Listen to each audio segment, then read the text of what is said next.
So I finished my book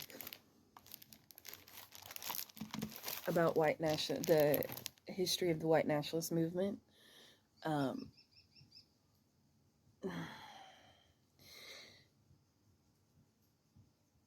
Willis Carto is a name that you should be familiar with.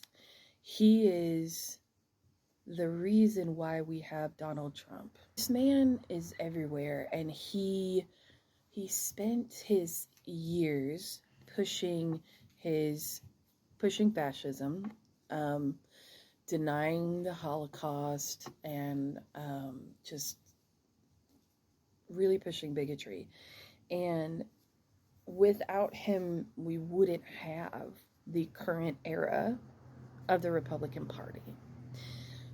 He was a big proponent of pushing for a third party, of eventually infiltrating the Republican Party and taking it over because they couldn't establish a third party. But this paragraph sums up what he did for the movement. In the end, Willis Carto was a merchant in the business of selling white supremacy and anti-Semitism. His own concerns always focused on the next sale rather than the next generation. Nevertheless, his accomplishments have continued standing after he walked off the main stage of action. He had turned the defeat of Hitler and Hitlerism into a phony revisionist history in which Nazi gassings were a myth and the Holocaust was a hoax.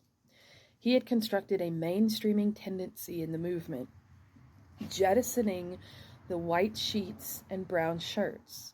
In the process, he created a vernacular-coded language in which white supremacy was called populism and anti-Semitism was simply anti-Zionism.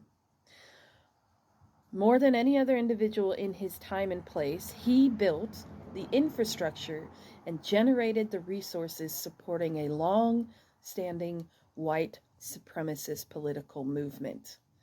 So it is only appropriate that in order for a white nationalist movement to grow in the future, a fellow like Willis Carto must have existed in the past.